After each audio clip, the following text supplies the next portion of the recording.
todos. Las 6 en punto. Ya se están conectando. Estamos siendo bien puntuales. Veo que van conectándose rápidamente.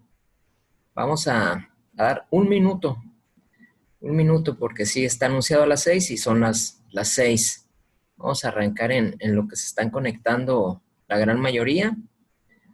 Agradecerles a todos su presencia. Amigo Toyes, espero que no tenga problema este día. Hay fallas a veces en el sistema, las tecnologías no ayudan a veces, pero la mayoría de las veces nos ayudan de más. Gracias a eso podemos tener este ciclo de conferencias. Saludo Víctor también, a Electrini, a todos los alumnos de la Universidad Autónoma de Baja California Sur. Este ciclo de conferencias lo estamos haciendo en conjunto con la máxima casa de estudios de nuestro estado, los Gatos Salvajes de la UAPS. Un saludo para todos los alumnos y a todos los operadores del sistema de justicia penal también. Un saludo para los litigantes que se estén conectando. Aquí está gente del Poder Judicial, ya dije, la licenciada Trina, hay gente del Poder Judicial, hay gente de Procuraduría, defensores públicos, pero también asesores de víctimas. Precisamente el tema de hoy es sobre las víctimas. Hemos tenido 3 conferencias en estos días, pero no podemos dejar de lado, pienso yo, al estelar de la película, la figura de la película en el sistema de justicia penal, que son las víctimas. En sí, el sistema está hecho para eso, para tener un piso parejo entre víctimas y con los imputados. Yo sé que por ahí dicen mucho que los derechos humanos solo defienden a delincuentes. Torpemente se dice, pero también hay que entenderlo. México está viviendo una etapa de violencia muy complicada, tema de inseguridad terrible, y a veces se confunde y se cree que el sistema de justicia penal es la solución para la inseguridad. Tenemos claro que no. Hoy el tema es las víctimas, derechos humanos. Nos puede quedar un poco más claro esto. Yo siempre pongo como ejemplo el sistema de justicia penal, digo que es un hospital donde llegan los enfermos, pero las enfermedades no se deben de trabajar ahí, se deben de trabajar en la sociedad. Una buena alimentación nos puede ayudar a evitar la diabetes. Ya vas al hospital y te la tratas, pero si nos alimentáramos bien, hubiera menos problemas en México con esto. Si tuviéramos un plan distinto, una política distinta de seguridad en el país, si se enfocaran realmente las estrategias a acabar con la inseguridad de una forma diferente, porque la que estamos llevando hoy en día no está funcionando, seguramente veríamos resultados distintos y favorables. Pero no es así. Y se carga la mano al sistema de justicia penal y se dice que es el que no funciona. Pero bueno, lo importante es tener este tipo de eventos que, además de que nos nutren para ser mejores servidores públicos o mejores alumnos, vamos a estar informados realmente. Esta tarde, y ahora sí vamos a empezar, a nombre del gobierno del Estado de Baja California Sur, la Universidad Autónoma de Baja California Sur y la Unidad para la Consolidación del Sistema de Justicia Penal en el Estado, les doy la más cordial bienvenida. Mi nombre es Jehú Vázquez y hoy tenemos a una compañera de trabajo. Me da mucho gusto. Casi siempre ando invitando a compañeros de trabajo a que nos apoyen con esto de las capacitaciones y muchos no tienen tiempo porque hay mucho trabajo realmente en el sistema de justicia penal. Hay una carga muy fuerte.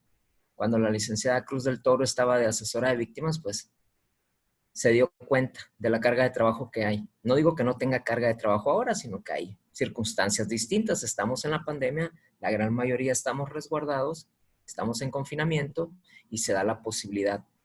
Y nos abrió un espacio en su agenda, licenciada Cruz del Toro, que le agradezco, y nos va a apoyar con esta capacitación. La licenciada está en la Secretaría General de Gobierno. es compañera también de trabajo en la Universidad de Tijuana, es maestra, es docente de esa universidad, ya tiene 10 años ahí. Digo 10 años porque lo publicó en Face, soy muy metiche y lo vi. Licenciada, el micrófono es suyo. Terán, por favor, ábrele el micro a la licenciada. Usted ya va a tener la oportunidad de compartir su pantalla por si va a hacer algún tipo de presentación. La dejamos y vamos a iniciar. Estamos listos. Buenas tardes a todas ustedes, licenciados. Hoy agradezco la invitación. Para mí es un honor compartir con todos ustedes. Al mismo tiempo veo muchas caras conocidas. Creo que la mayoría de alguna manera estamos en Lic, el sistema. Lic Cruz, Mande. se escucha un poco bajo el audio. Perdón, pero estamos en vivo. A ver. ¿Me escuchan? Le tengo el audio al máximo. No sé si me escuchan.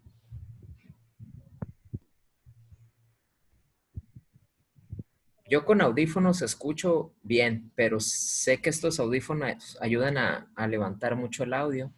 Y ya me hicieron aquí la señal que no escuchan tan bien algunos. ¿Ya me escuchan? Perfectamente, Gracias. perfectamente. Ok, ya, arranquemos, perdón, ¿eh? De nuevo. Buenas tardes a todas y todos. Muchísimas gracias, licenciado Feu, por la oportunidad de compartir en estos temas tan importantes. Veo muchas caras conocidas. Es para mí verdaderamente un honor, puesto que cuando se me hizo la invitación para hablar en relación a los derechos de las víctimas a la luz de los derechos humanos, es un tema que realmente me apasiona. Desafortunadamente no se ha sociabilizado la función que es tan importante de los asesores jurídicos de las víctimas. En ese sentido, voy a tratar de ser lo más precisa y concisa toda vez que el tiempo apremia. No puedo compartir la proyección, licenciado. No me permite. Gracias.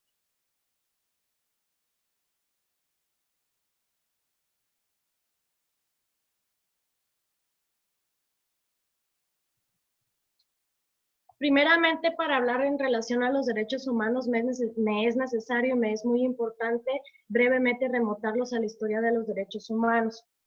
Primeramente, definir lo que se entiende por los derechos humanos. Para el Instituto Interamericano de Derechos Humanos, voy a mover, permítame tantito porque me tapa la imagen, gracias, una disculpa. Para el Instituto Interamericano de Derechos Humanos, define los derechos humanos como necesidades básicas y que precisamente como son necesidades básicas, el Estado está obligado a garantizarlas. No debemos dejar de lado que el fin o el propósito de los derechos humanos es reconocer como valor supremo la dignidad humana.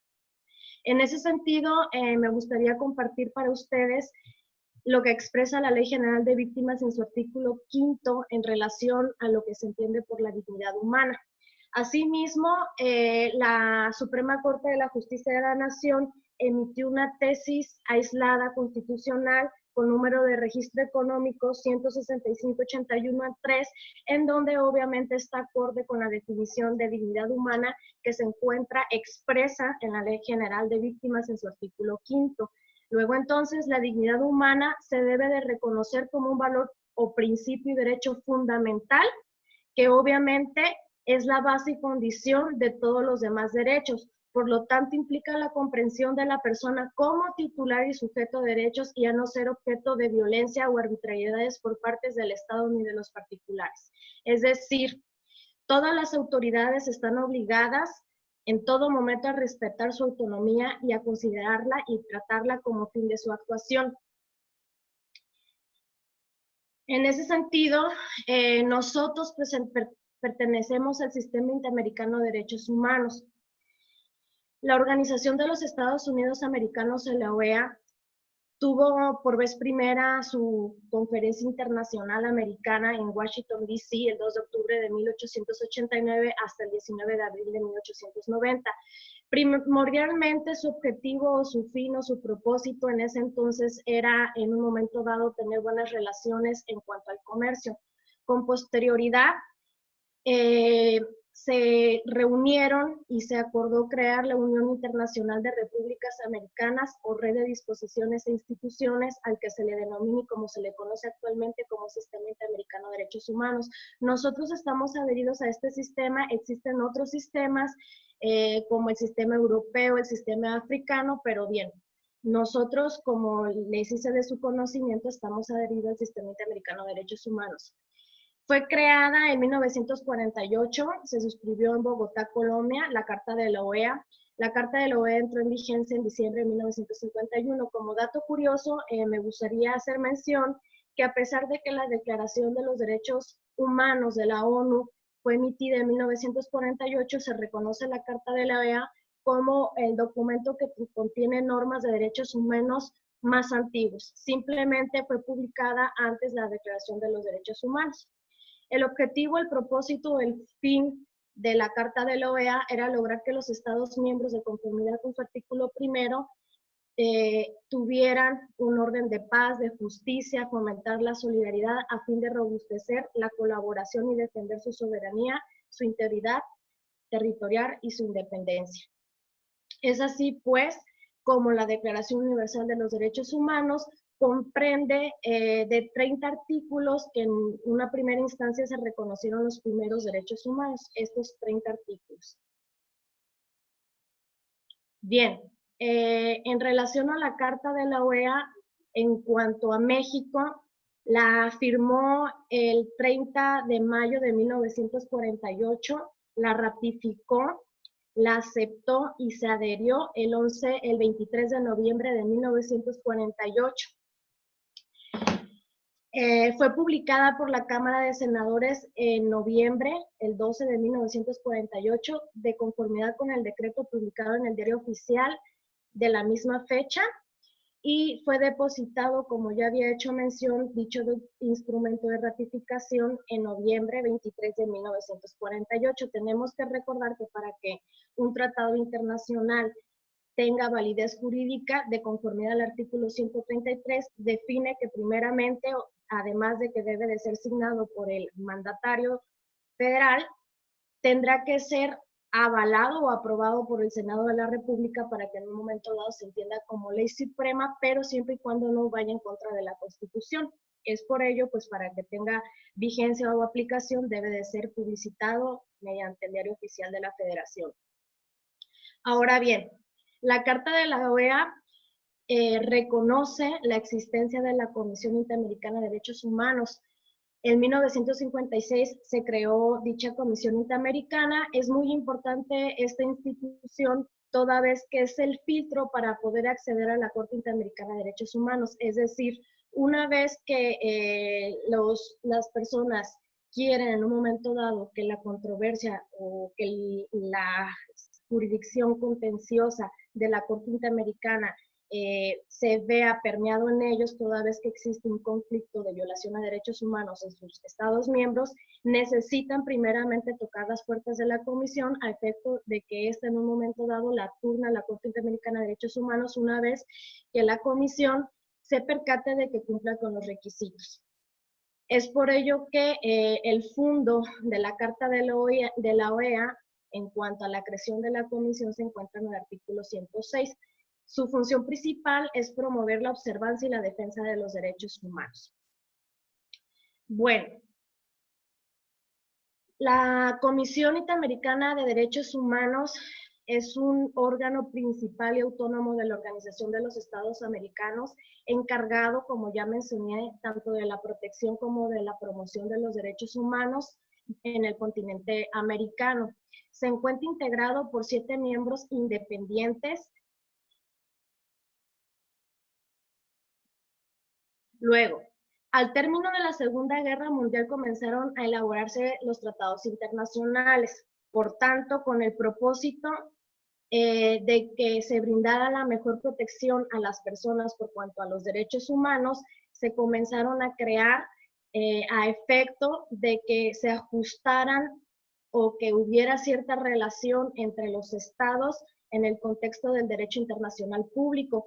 Uno de los tratados internacionales más importantes y sobre todo en materia penal, creo, yo, dado que las intervenciones que tuve en el sistema procesal penal acusatorio me hicieron percatarme de ello, fue precisamente la Convención Americana sobre Derechos Humanos o Pacto San José, la cual fue aprobada en San José de Costa Rica en 1969. En el caso particular de México, fue ratificada el 24 de marzo de 1981, no obstante, reconoció su figura o su competencia contenciosa hasta 1998, es decir, a partir de que reconoció precisamente la competencia contenciosa, los fallos de ese tribunal internacional son jurídicamente vinculantes para el Estado mexicano. Actualmente la Corte Interamericana de Derechos Humanos ha emitido 14 sentencias en contra del Estado mexicano. El más reciente fue el año pasado.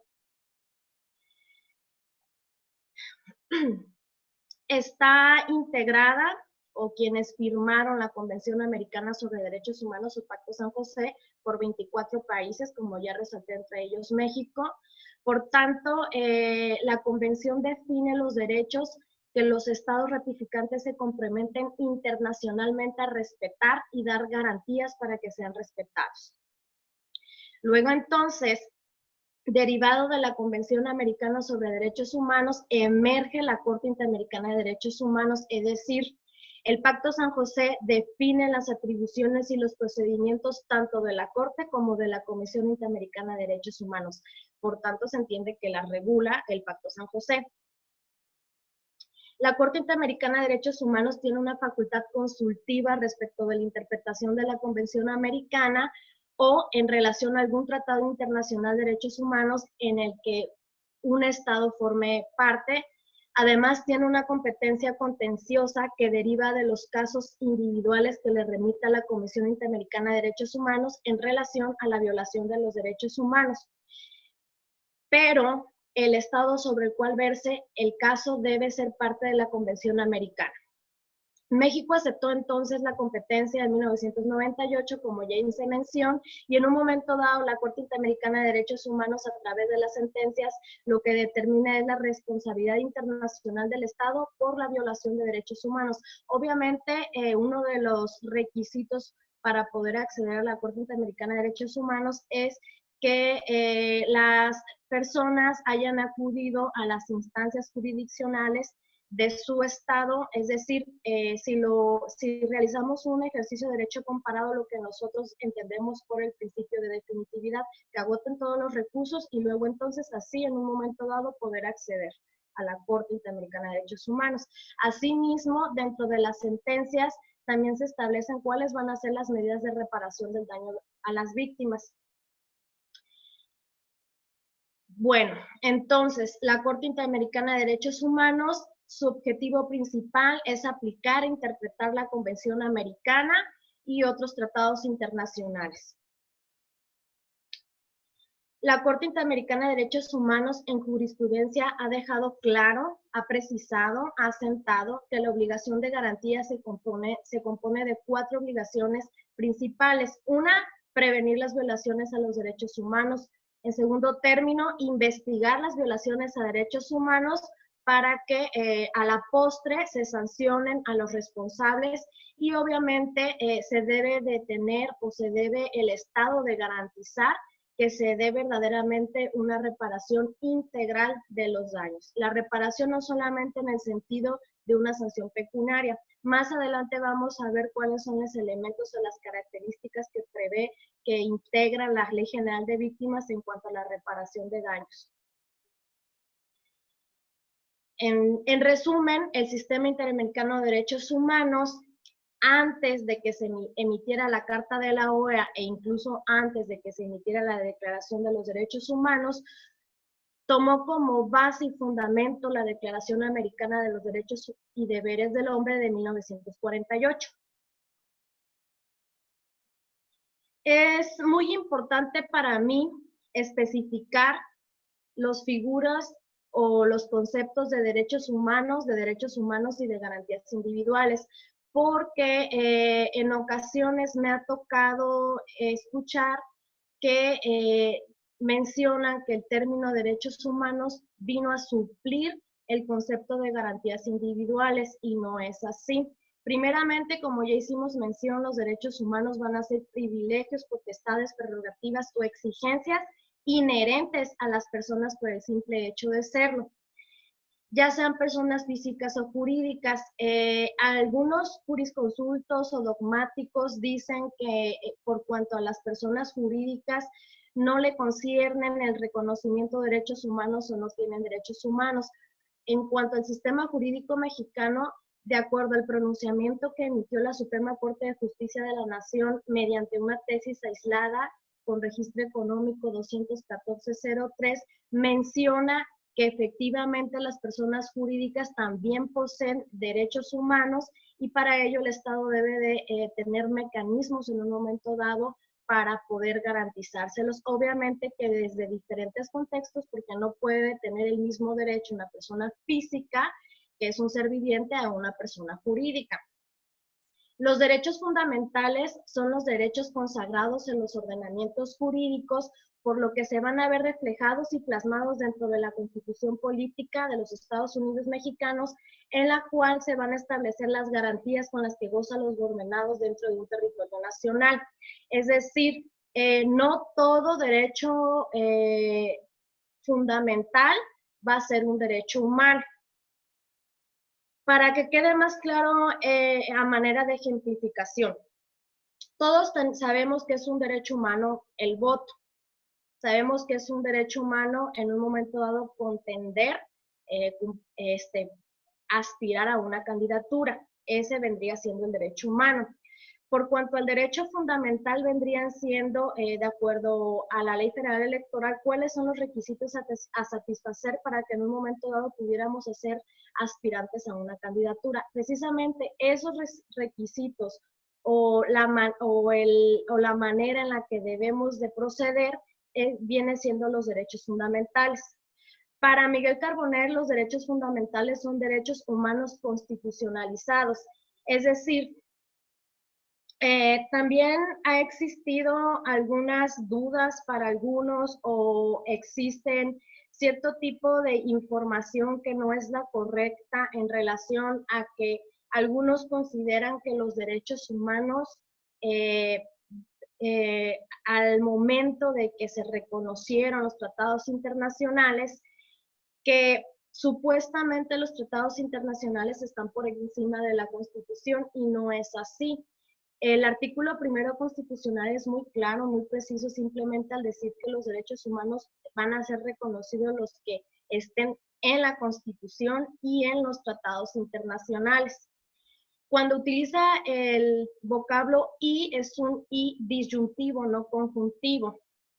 Además de que si correlacionamos o concatenamos al artículo 133 de la misma Constitución, establece que en un momento dado todas las leyes emitidas por el Congreso de la Unión, así como los tratados internacionales que estén conforme a la Constitución, van a ser ley suprema. ¿Qué quiere decir? A raíz de la reforma constitucional en materia de derechos humanos del 10 de junio del 2011, lo que existió es un nuevo parámetro de constitucionalidad, toda vez que en un momento dado se tiene que hacer un ejercicio, no solamente los juzgados, todas las autoridades desde el ámbito de nuestra competencia, porque tenemos que privilegiar los derechos humanos de conformidad al propio primer artículo constitucional. Tenemos que respetarlos, promoverlos, difundirlos y garantizarlos. Como consecuencia, estamos obligados a prevenir, investigar, sancionar y reparar las violaciones a derechos humanos.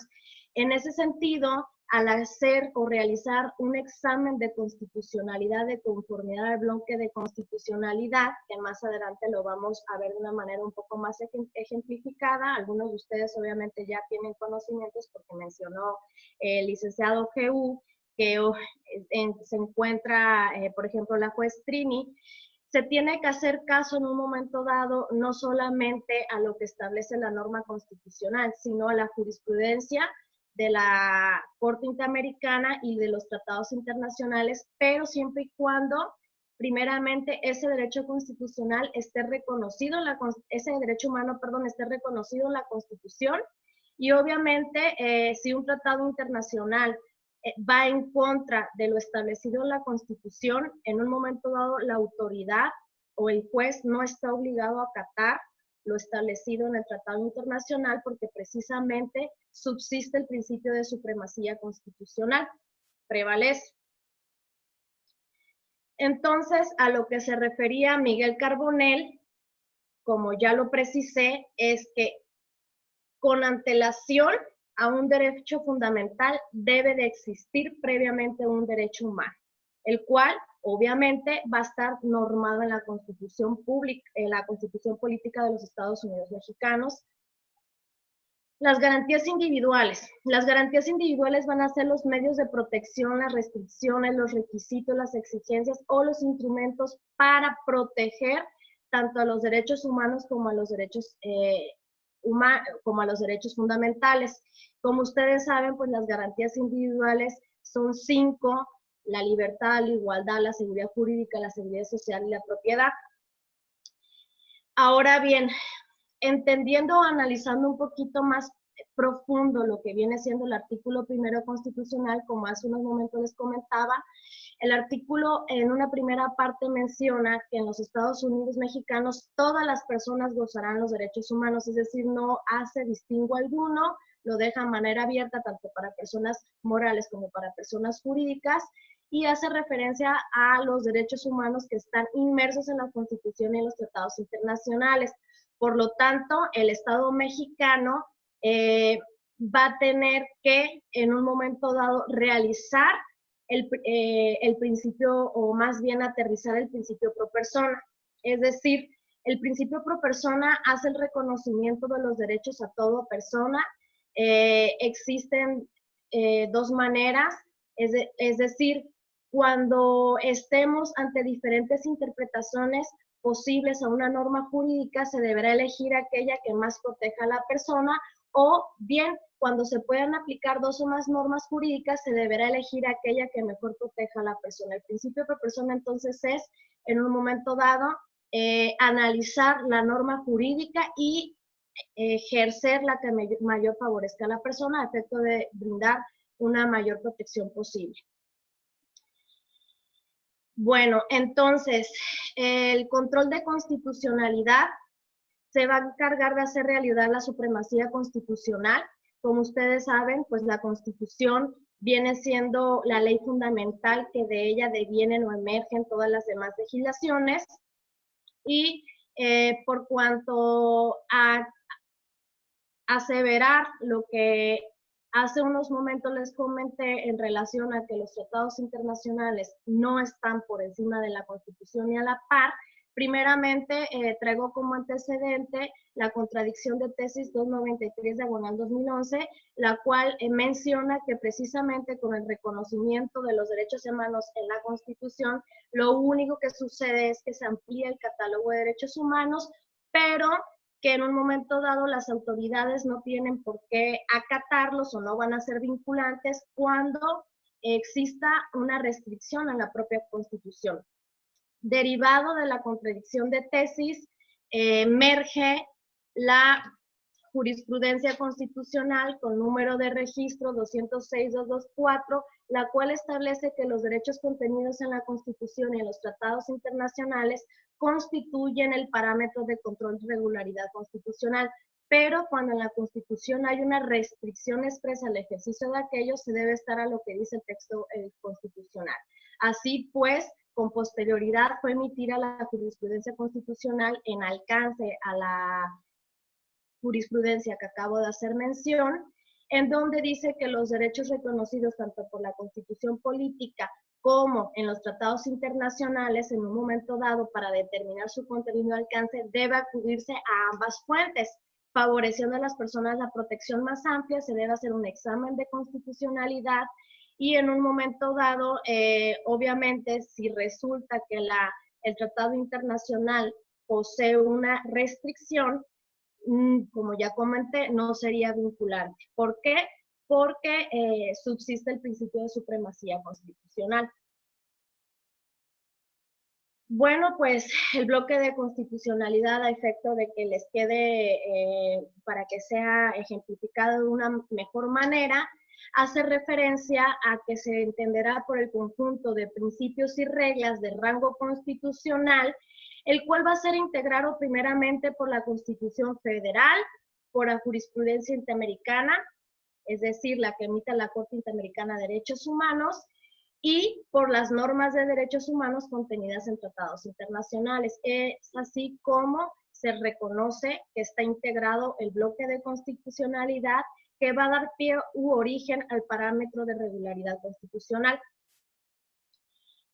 Por cuanto al párrafo segundo del artículo primero constitucional, establece que todas las normas relativas a los derechos humanos se tendrán que interpretar de conformidad con esta Constitución. He ahí pues que nace el concepto o la figura de interpretación conforme, es decir, conforme a la Constitución. Insisto, lo que subsiste es una nueva jerarquía normativa a raíz de la reforma constitucional en materia de derechos humanos, en donde vamos a entender que es la Constitución más los tratados internacionales, pero prevaleciendo el principio de supremacía constitucional.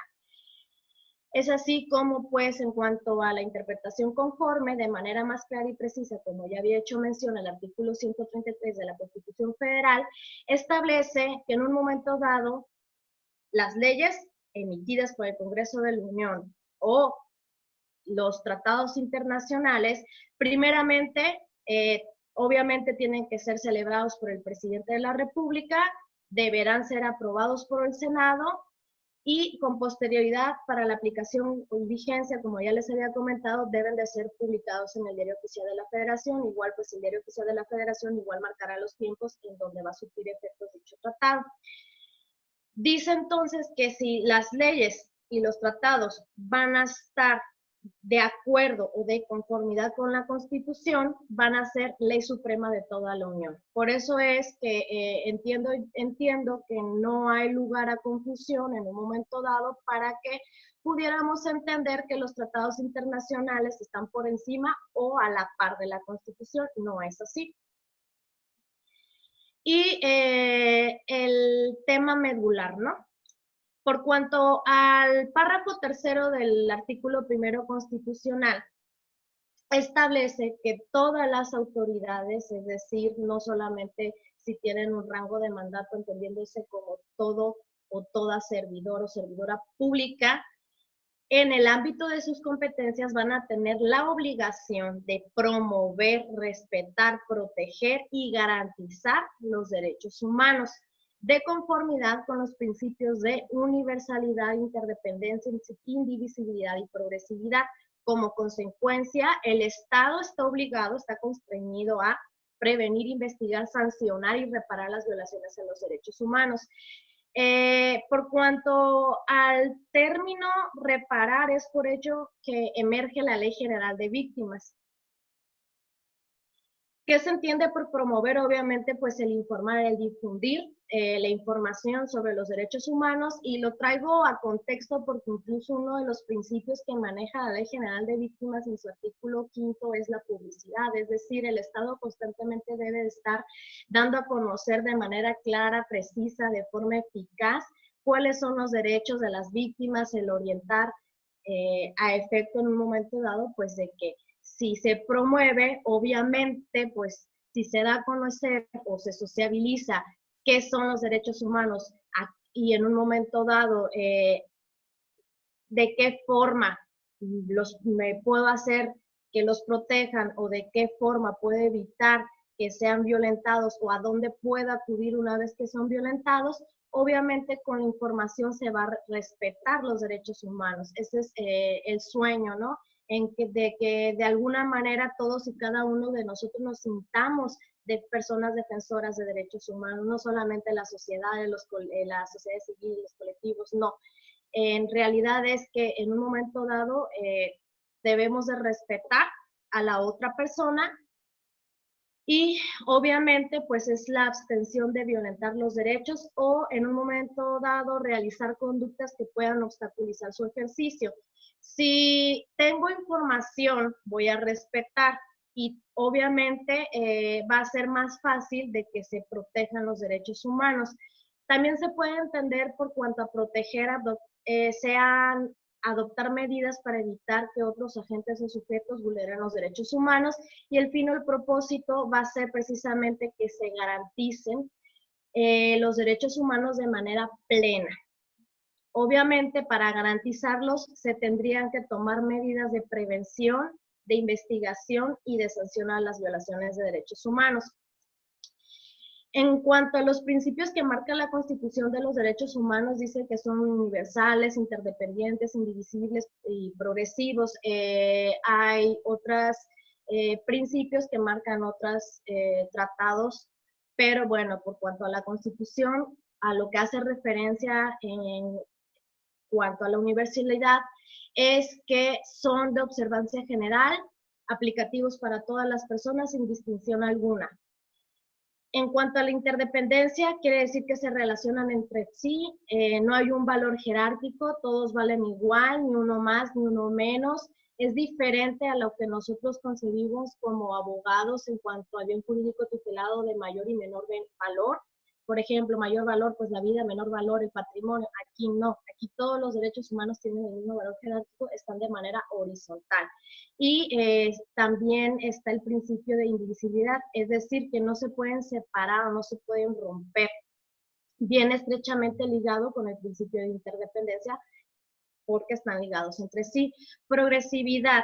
Bueno, pues como ustedes saben, las leyes deben ser cambiantes, son perfectibles porque se tienen que ir adaptando a las necesidades de la persona. Entonces, por cuanto al sentido de progresividad, quiere decir que deben de irse modificando a efecto de proporcionar el mayor beneficio posible en materia de protección. Y era una imagen para que entendiéramos de una manera más clara cómo se interrelacionan entre sí los principios, porque son interdependientes. Ahora bien, en el contexto internacional, la Declaración sobre los Principios Fundamentales de Justicia para las Víctimas del Delito y del Abuso del Poder establece qué se va a entender por víctimas. Señala que son las personas que en lo individual o colectivamente sufrieron daños o inclusive lesiones físicas o mentales, así como puede existir el sufrimiento emocional, la pérdida financiera o el menoscabo sustancial de sus derechos fundamentales, pues obviamente como consecuencia de acciones o omisiones que pueden llegar a constituir tanto violaciones a la norma penal como por cuanto a violaciones relativas a los derechos humanos. Ahora, sí me gustaría hacer mención que la Ley General de Víctimas maneja 3 tipos de víctimas y el Código Nacional de Procedimientos Penales reconoce otras 2 figuras. Digo otras 2 figuras porque sí hay que entender que hay cierta similitud, pero dependiendo el contexto que estemos utilizando, no va a ser lo mismo la víctima indirecta, por ejemplo, que la víctima del delito como lo ve el Código Nacional de Procedimientos Penales. Voy a aterrizarlo de la siguiente manera. La Ley General de Víctimas precisa en su artículo 4 que existen 3 tipos de víctimas, las directas, las indirectas y las potenciales. Por cuanto a las víctimas directas, dice que van a ser las personas físicas que van a sufrir algún daño o menoscabo. Este menoscabo puede ser económico, físico, mental, emocional o en lo general cualquier puesta en peligro o lesión a sus bienes jurídicos o derechos como consecuencia de la comisión de un delito o violaciones a sus derechos humanos. Las víctimas indirectas van a recaer en los familiares o aquellas personas físicas a cargo de la víctima directa que tengan una relación inmediata con ella. En ese sentido, a mí me gustaría precisar de manera muy respetuosa por cuanto a los medios de comunicación, por ejemplo, cuando existe algún tipo de accidente y se encuentra una persona yacida en el piso y le toman fotografías donde se ve la imagen claramente, pues por ejemplo, cómo la arrolló un camión, cómo fue desmembrada, etcétera, están violentando los derechos tanto de las víctimas directas en este caso en particular, cuando me refiero a desmembrar, pues obviamente, o claro, es que falleció la persona, como de las víctimas indirectas, porque debemos recordar que esas imágenes también llegan, pudieran llegar a la vista o las pudieran observar algún tipo de familiar, y obviamente pues también se están violentando sus derechos. Incluso la Ley General de Víctimas, en su artículo 115, menciona pues que los estados están obligados a promover precisamente en este sentido que los medios de comunicación sean respetuosos por cuanto a los derechos que le asisten a las víctimas. Por tanto, a las víctimas potenciales se va a entender que son las personas físicas cuya integridad física o derechos peligren por prestar asistencia a la víctima, ya sea por impedir o detener la violación de derechos o la comisión de un delito. Ahora bien, el Código Nacional de Procedimientos Penales define en su artículo 108 que se va a entender como víctima del delito al sujeto pasivo que resiente directamente sobre su persona la afectación producida por la conducta delictiva. En cambio, para el concepto de ofendido, menciona que va a ser la persona física o moral titular del bien jurídico lesionado o puesto en peligro por la acción u omisión prevista en la ley penal como delito.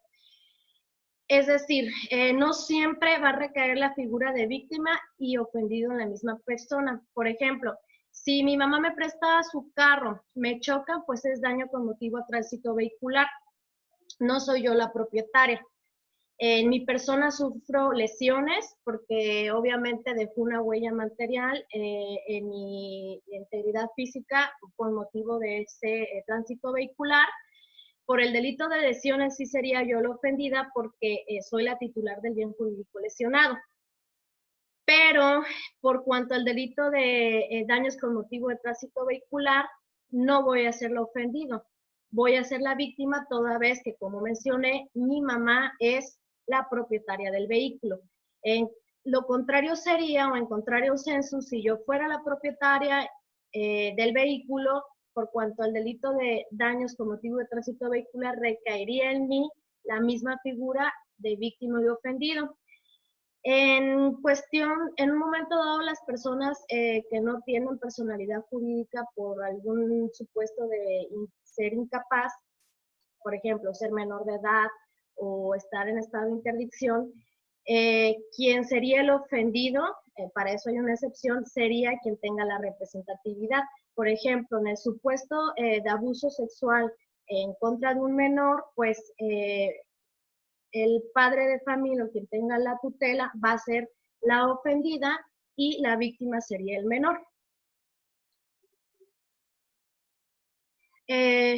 Bueno, el mismo artículo 108 del Código Nacional de Procedimientos Penales prevé los supuestos que pasarían en un momento dado que la víctima no pudiera ejercer de manera directa sus derechos, como en caso de muerte o porque existiera algún impedimento. Dice que en un momento dado se le va a otorgar que pudiera representarlos para que pueda ejercer esos derechos en el siguiente orden. Él o la cónyuge, la concubina o el concubinario, el conveniente, los parientes por consanguinidad en la línea recta ascendiente o descendiente sin limitación de grado por afinidad y civil, o cualquier otra persona que tenga relación afectiva con la víctima. Es decir, se tiene que en un momento dado hacer caso al orden de prelación que está marcando el mismo Código Nacional de Procedimientos Penales.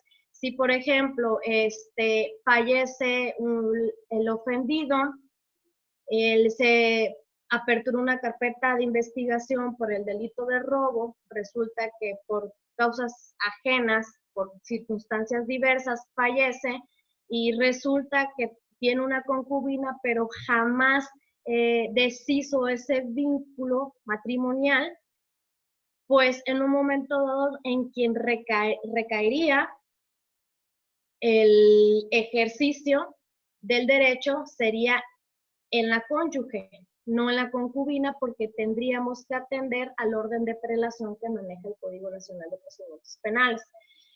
Bueno, pues el Código Nacional de Procedimientos Penales en su artículo 105 menciona quiénes van a ser los sujetos del procedimiento, a diferencia del sistema tradicional al sistema penal acusatorio actual, no existía la figura de asesor jurídico. En este sistema funge un papel muy importante, muy relevante, el asesor jurídico o la asesoría jurídica, porque va a representar de manera directa a la víctima. El Ministerio Público a quien representa es a la sociedad. Entonces, a manera de retroalimentación, ¿quiénes van a ser los sujetos dentro del procedimiento? Pues el imputado, el acusado o el sentenciado, dependiendo de la etapa en la que nos encontremos. El Código Nacional maneja nada más el imputado, el defensor, el Ministerio Público, el asesor jurídico y la víctima. Bueno, en cuanto al derecho a una defensa y asesoría jurídica adecuada e inmediata, el artículo 17 del Código Nacional de Procedimientos Penales no solamente prevé que debe de existir una defensa técnica y adecuada, sino que incluso precisamente como la asesoría jurídica va a representar a la víctima, tiene que en un momento dado también desempeñarse adecuada y técnicamente, es decir, que tengo una estrategia, una teoría del caso, tomando en consideración, pues como ustedes saben, la teoría del caso, los elementos fácticos, probatorios y los elementos de fundamento, los preceptos, y además debe de tener conocimiento del sistema. En cuanto a la designación de asesor jurídico, el Código Nacional de Procedimientos Penales prevé en su artículo 110 que en cualquier etapa del procedimiento las víctimas o los ofendidos podrán designar a un asesor jurídico. En la práctica, usualmente los ministerios públicos casi de manera inmediata, atendiendo estos criterios, le dicen, obviamente porque cuando se apertura una carpeta de investigación, obviamente nace a través de la denuncia, la querella o su equivalente, le tienen que hacer del conocimiento a la víctima los derechos que le asisten, que se encuentran en el artículo 109 del Código Nacional de Procedimientos Penales. Dentro de los derechos que le asisten, viene precisamente en que puede contar con un asesor jurídico, ya sea público o particular, le hacen de su conocimiento y se gira un oficio para que la coordinación de asesoría jurídica pública, en un momento dado, si no cuenta con un asesor jurídico particular, pues se le asigne uno. Y desde ese momento se hace un papel sumamente importante porque la asesoría jurídica puede solicitar actos de investigación, puede aportar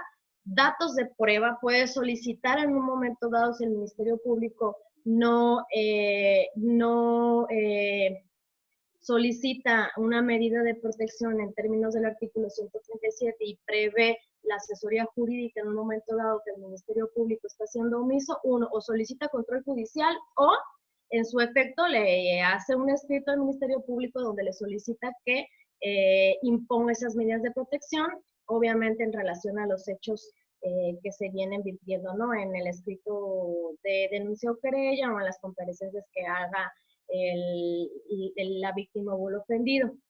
Siempre tiene que asegurarse el asesor jurídico que se garanticen los derechos que le asisten, como el derecho de acceso a la justicia.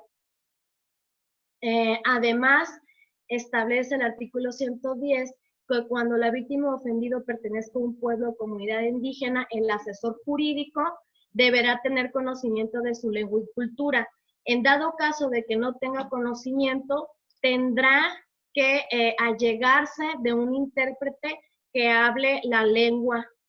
En la práctica, en un momento dado, obviamente, pues, si es el tribunal o si es el Ministerio Público o si es la asesoría jurídica, tendrá que allegarse incluso al licenciado Feú le tocó compaginar esta dinámica a lo que antes se llamaba la Comisión Nacional para el Desarrollo de los Pueblos Indígenas, nos hicieron un catálogo, bueno, de quiénes son los intérpretes que se tienen y con qué tipo de lenguas, a efecto de que se pudiera cumplir con este derecho, y en un momento dado, si no se contara aquí con un intérprete de la lengua que hable la persona indígena, bueno, pues se tendrá que destinar recursos a efecto de que se traiga de otro estado, de otra entidad el intérprete. La intervención del asesor jurídico será para orientar, asesorar o intervenir legalmente en el procedimiento penal en representación de la víctima u ofendido, y obviamente la víctima o el ofendido puede actuar por sí o a través de su asesor jurídico en cualquier etapa del procedimiento. Y la parte medular de este artículo es que establece que el asesor jurídico intervendrá en representación de la víctima o ofendido en igualdad de condiciones y circunstancias que el defensor. Es decir, así como el imputado, el acusado o el sentenciado tiene quien le represente, pues la víctima también en todo procedimiento.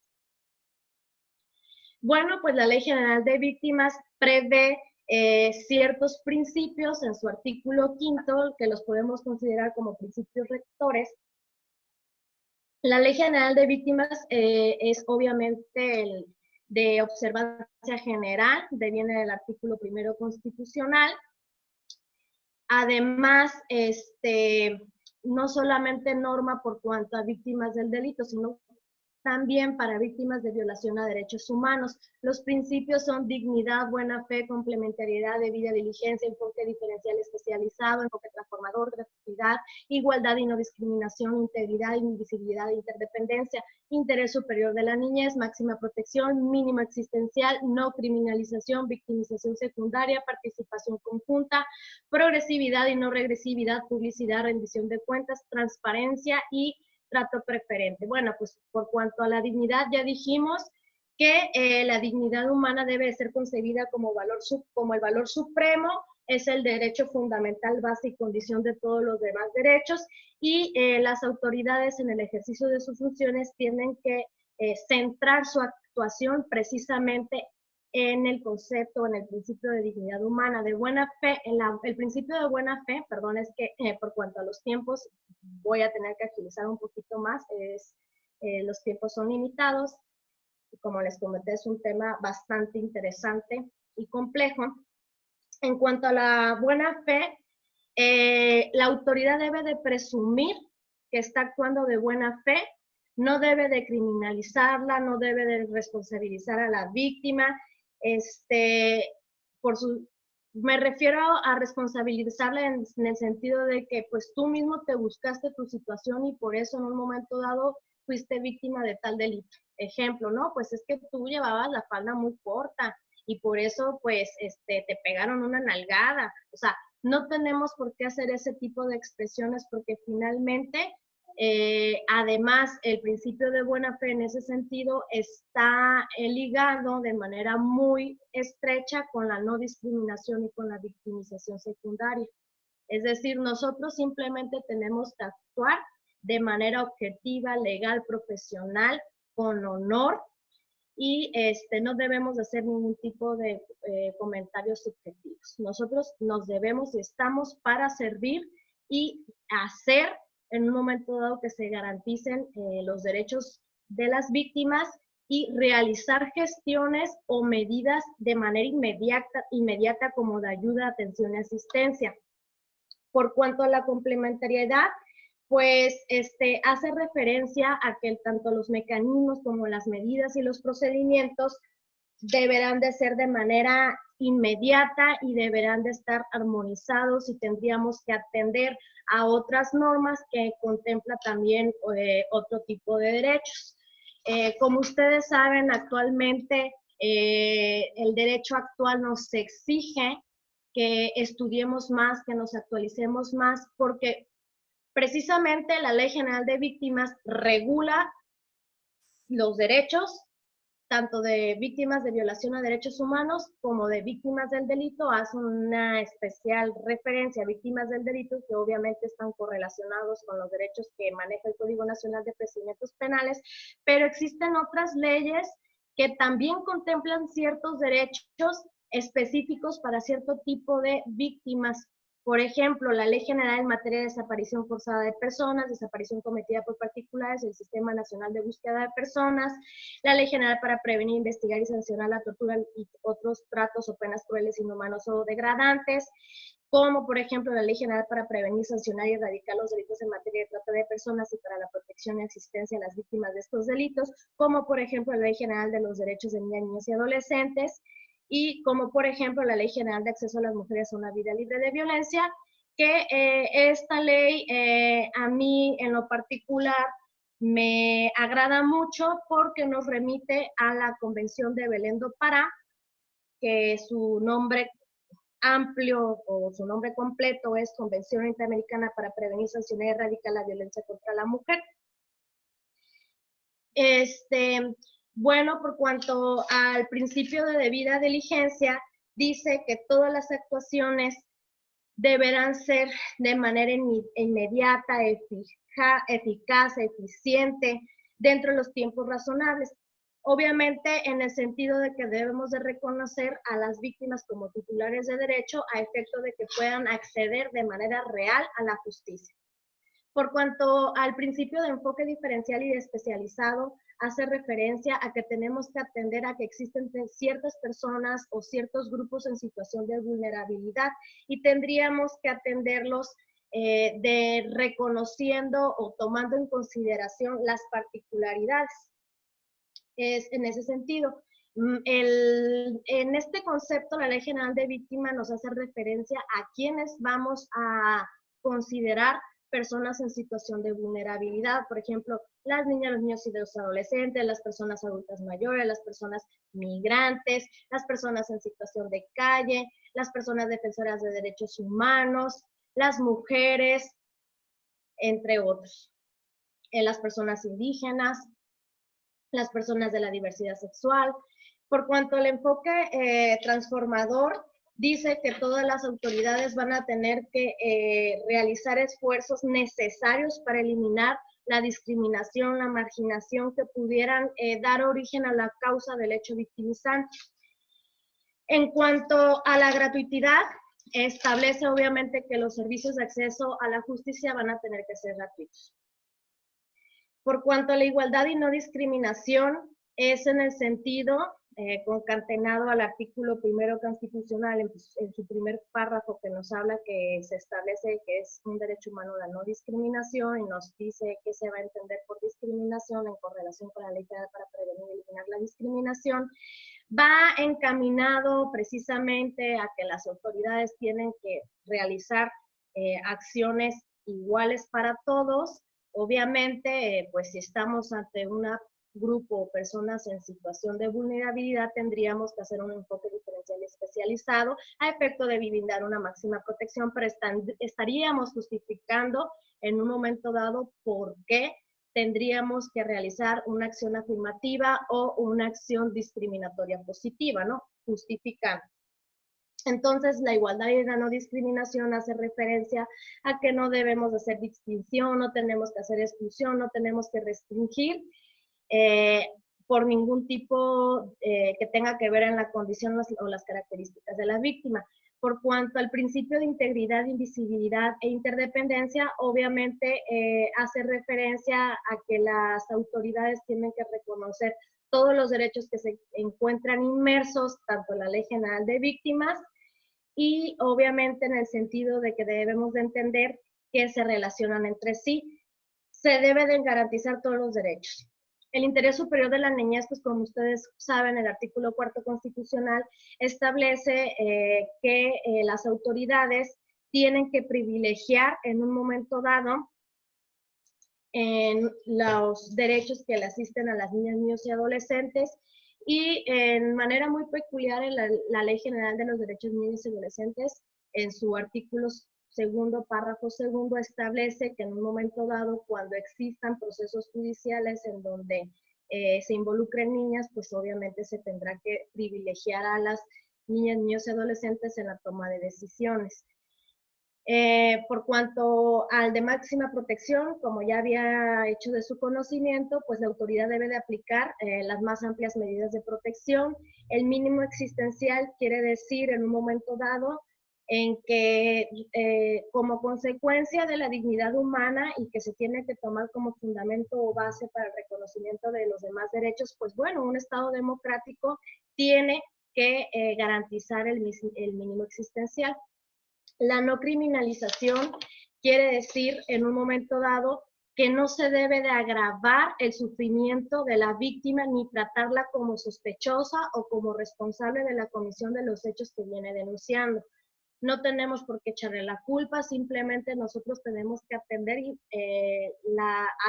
a la situación y brindar de manera inmediata y efectiva medidas de atención, de ayuda, de asistencia en un momento dado. Si, por ejemplo, el Ministerio Público, la víctima refiere que obviamente por situación de un delito que sufrió el menor de edad, por ejemplo, omisión de cuidados, una persona denuncia, no hizo lo necesario puesto que perdió la escuela, bueno, pues como ya tuvo conocimiento el asesor jurídico, igual a lo mejor pudiera realizar un escrito en donde le pide a la autoridad de SEP que en un momento dado intervenga, pues para que se pueda canalizar, o bien le puede decir a la Dirección de Atención de Víctimas del Delito de la Procuraduría, pues que realice las gestiones necesarias pendientes a que en un momento dado se le incorpore al menor, puesto que como ustedes saben es un derecho humano la educación y viene concatenado precisamente con el interés superior de la niñez. La victimización secundaria hace referencia a que en un momento dado no se le puede negar o no se le puede obstaculizar el ejercicio de los derechos por cuanto a su calidad de víctima, atendiendo a características y condiciones de la víctima.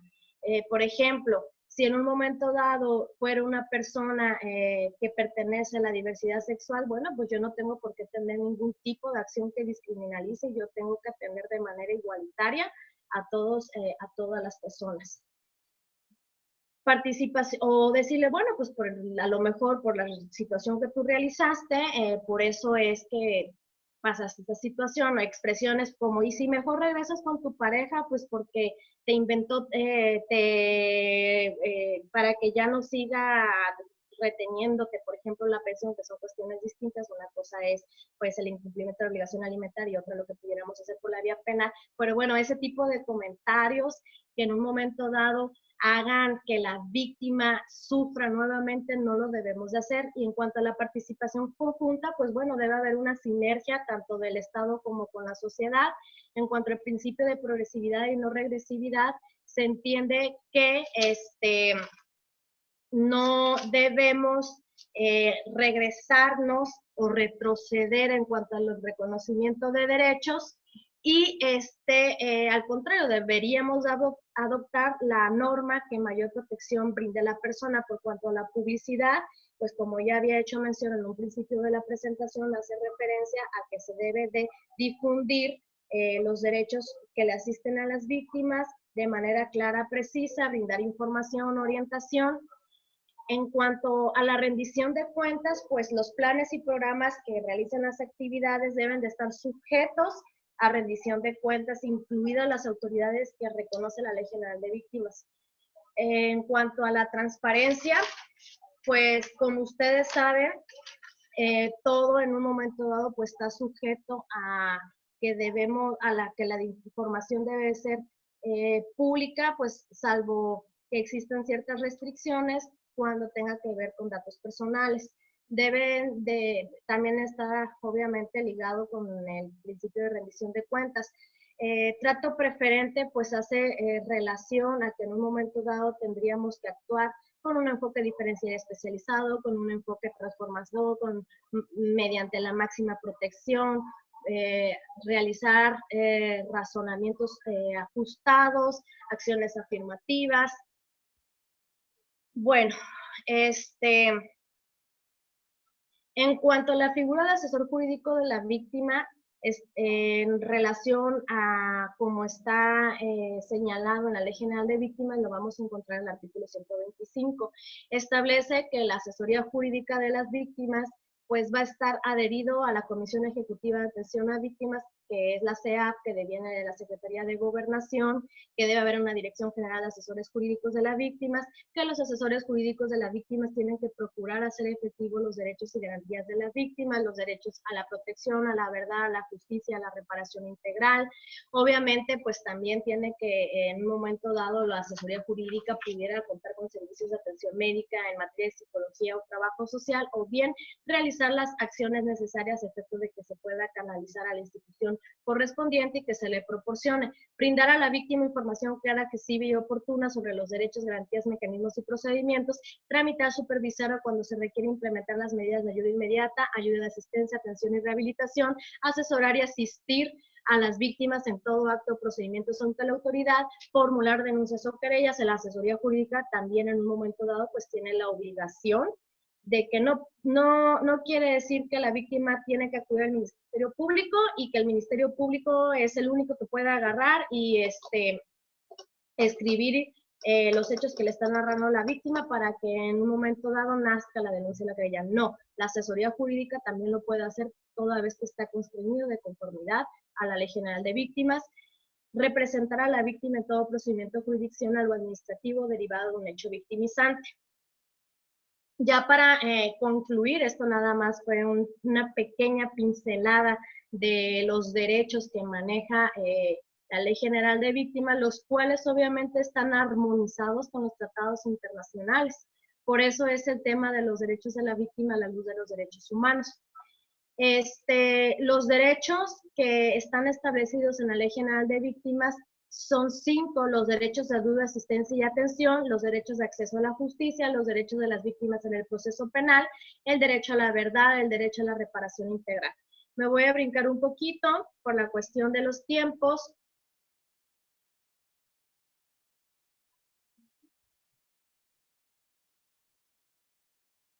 Bueno, en cuanto a los derechos de las víctimas que están reconocidos en la Ley General de Víctimas, en el artículo 12, pues obviamente tiene derecho a que se le repare el daño de manera expedita, proporcional y justa, es decir, de manera idónea, proporcional, de acuerdo al daño o detrimento sufrido o la puesta a peligro. Obviamente también se tiene que hacer caso a lo establecido en el artículo 64 de la propia Ley General de Víctimas. El artículo 64 de la Ley General de Víctimas establece que la compensación, pues obviamente se va a otorgar y se va a tomar en consideración los perjuicios, los sufrimientos y las pérdidas económicas como consecuencia de la comisión de los delitos, y nos refiere o nos remite al artículo 68 de la Ley General de Víctimas, que habla de las medidas de compensación. Por ejemplo, nos dice que si la víctima directa hubiera fallecido, pues bueno, también tiene derecho a que se le indemnice. Por cuanto a que si fallece la víctima, a efecto de que tengan nociones de cómo se calcula la reparación del daño en ese sentido, pues se toma en consideración lo que establece la Ley Federal del Trabajo. En su artículo 502 nos establece cómo es que se va a calcular. El cálculo es 5,000 días de salario mínimo, 5,000 por 5,000 días de salario mínimo, pues obviamente haciendo el cálculo nos da actualmente la indemnización por cuanto a la pérdida de una vida humana de 616,100 pesos. Obviamente, pues la reparación integral se va componiendo por otro tipo de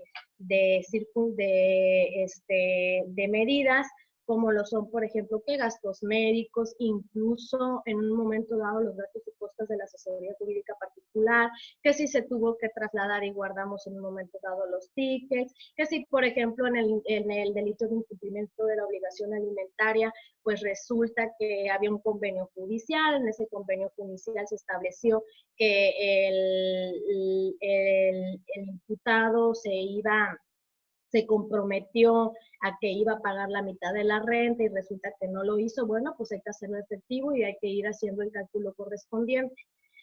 que si gasté en transporte, pues tratar de, no, pues que tuve que venir de aquí se cometió el delito en la ciudad de La Paz, nada más que yo me fui a otro estado a vivir y tengo que venir. Bueno, pues incluso a lo mejor también se puede calcular el traslado. Gastos médicos como de hospitalización, que si operaciones, medicamentos, también son partes de la reparación integral del daño, incluso por cuanto a la reparación del daño moral en materia de psicología, bueno, también cuántas sesiones en un momento dado se pueden utilizar. Otro de los derechos de la víctima es obviamente pues que puede coadyuvar con el Ministerio Público, se le pueden recibir todos los datos o elementos de prueba, ya sea mención, obviamente lo puede hacer por sí misma o a través de su asesor jurídico. Como actos de investigación, incluso el asesor jurídico también puede realizar actos de entrevista a efecto de robustecer la teoría del caso. Tanto en la investigación como en el proceso, a que se desahoguen las diligencias correspondientes, a intervenir en el juicio como partes plenas ejercieron durante el mismo sus derechos, los cuales en ningún caso podrán ser menores a los del imputado. Aquí queda claro y preciso. Tienen derechos reconocidos tanto la víctima como el imputado. En mandato constitucional, el artículo 20, apartado B para el imputado, el artículo 20, apartado C para la víctima. De ahí la Ley General de Víctimas nos dice cuáles son los derechos para la víctima. El Código Nacional de Procedimientos Penales nos establece cuáles son los derechos del imputado, que están en el 113, los derechos que le asisten a la persona detenida, que están en el 152. Es decir, o sea, todos, recordemos que existe el derecho de igualdad. Y simplemente no, la sociedad a veces entiende que supuestamente, pues, quienes delinquen tienen más derechos y no es así. Lo que pasa es que existen normas y tenemos que sujetarnos a ellas y para ello hay reglas dentro del procedimiento y no podemos romperlas porque en un momento dado nos puede causar o puede ser, dar origen a una nulidad. Y eso es muy importante porque si hay una nulidad, pudiéramos en un momento dado perder un dato de prueba, un medio de prueba o una prueba dependiendo de la etapa procesal en la que nos encontremos.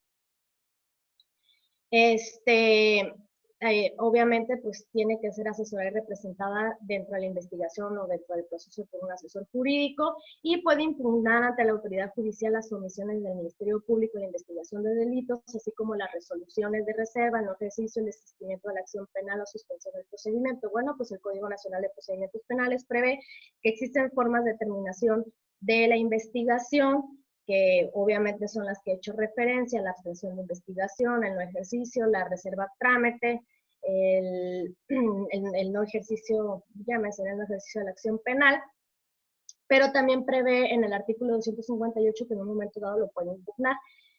Obviamente, pues, quien lleva la audiencia de impugnación es el asesor jurídico y juega un papel muy importante porque incluso en la práctica se ha llegado a que los asesores jurídicos, cuando existe la determinación de no ejercicio de la acción penal, pues que tumben esa determinación ante el juez de control, porque el juez de control ante la audiencia de impugnación lo que hace es ratificar la determinación del Ministerio Público o revocar. Va en ese sentido. En un momento dado, pues por cuanto a la suspensión condicional de proceso, pues recordemos que es una salida alterna, el imputado se tiene que sujetar a ciertas condiciones que maneja el artículo 185 y en un momento dado pues pudiera oponerse la víctima a que no se celebre la suspensión condicional a proceso, que como regla procede una vez que se haya vinculado a proceso a la persona y para ciertos delitos. Pudiera oponerse, pero siempre y cuando esa oposición tiene que ser fundada. Y bueno, también establece que puede comparecer en la fase de investigación o al juicio, puede compadecer, pero que en un momento dado se tienen que ajustar o realizar ciertas medidas para minimizar las molestias, pues a efecto de proteger su intimidad. Por ejemplo, el Código Nacional de Procedimientos Penales prevé un apartado para testimoniales especiales en su artículo 366, en donde tiene que ver o tiene relación cuando se tiene que recibir un testimonio de menor de edad de víctimas del delito, y que se tema por su afectación psicológico-emocional, o como para víctimas de delitos de violación o secuestro. Lo que va a pasar es que en un momento dado, pues, tanto el asesor jurídico, el Ministerio Público están en la sala de audiencia, como por otra parte está en el supuesto de testimonio especial, estamos en el supuesto ahorita de que se esté desahogando la audiencia de juicio, que se está desahogando la prueba de testimonial. Por la otra parte va a estar en la sala de audiencia el acusado, la defensa y el tribunal, que puede ser unitario colegiado. Obviamente, pues como se va a vertir un testimonio, le debe de constar, debe de preexistir el principio de inmediación, pues lo que hace es que se trasladan a una sala contigua, donde incluso puede estar asistida la víctima de un psicólogo, se está proyectando en pantalla, estamos viendo todos los que estamos presentes en la sala, es decir, los sujetos procesales, estamos viendo y presenciamos, y podemos hacer interrogatorio y contrainterrogatorio, y por la otra sala pues está escuchando las preguntas, pero obviamente está distorsionado el rostro precisamente para proteger la intimidad, y con ello no se viene rompiendo el principio de inmediación. Bueno, me voy a adelantar un poquito más, nada más a efecto de que quede un poco claro en cuanto a qué integra el derecho a la reparación integral del daño. Pues la Ley General de Víctimas prevé que las medidas que integran la reparación, para que sea integral, deben de tomar en consideración la restitución, la rehabilitación, la compensación, la satisfacción, las garantías de no repetición, y optando o reconociendo tanto en dimensiones individual, colectiva, material, moral y simbólica. Obviamente, pues se tiene que tomar en cuenta la gravedad y la magnitud del hecho victimizante, o la gravedad y la magnitud y de la violación de sus derechos, obviamente pues atendiendo los principios de idoneidad y proporcionalidad. En cuanto a las medidas de restitución, se entiende por busca volver a la víctima a la situación anterior a la comisión del delito o a la violación de sus derechos humanos. Por cuanto a la medida de rehabilitación, busca facilitar a la víctima hacer frente a los efectos sufridos por causa del hecho punible o de las violaciones de derechos humanos. Por cuanto a la de compensación, debe otorgarse a la víctima de forma apropiada y proporcional a la gravedad del hecho delictivo o de la violación de derechos humanos sufrido, considerando las circunstancias de cada caso. Se otorgará bajo los principios se otorgará por los perjuicios, sufrimientos y pérdidas económicamente evaluables. Por cuanto a la satisfacción, busca reconocer y establecer la dignidad de las víctimas, como por ejemplo, entra ahí en un momento dado la disculpa pública, obviamente estamos hablando de idóneas y proporcionales. En un momento dado, por ejemplo, que el esclarecimiento de los hechos, el acceso a la verdad, que se dé a conocer cómo fue que sucedieron, quiénes son los responsables, los probables responsables, obviamente una vez que no se violente ningún derecho que marca el procedimiento, pero a eso hace referencia la de satisfacción. Garantías de no repetición, pues buscan obviamente que el hecho punible o la violación de los derechos sufrida por la víctima no vuelva a ocurrir.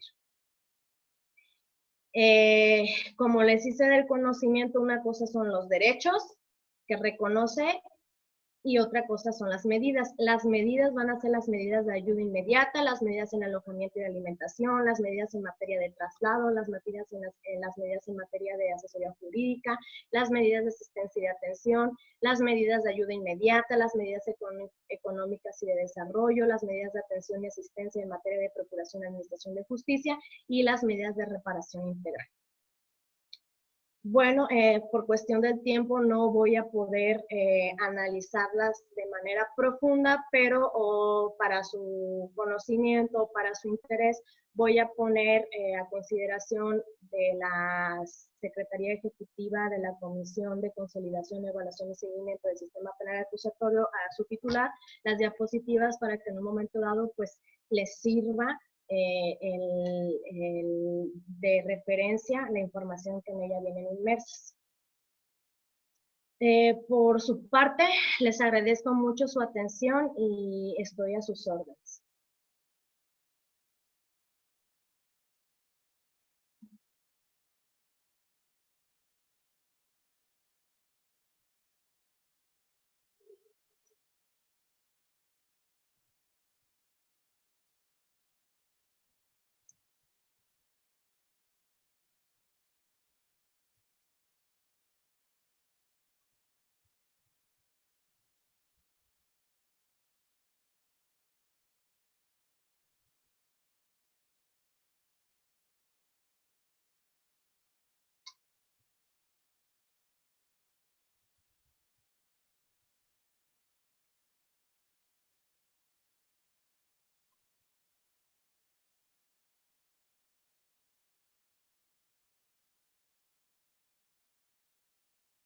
Licenciado Jeú.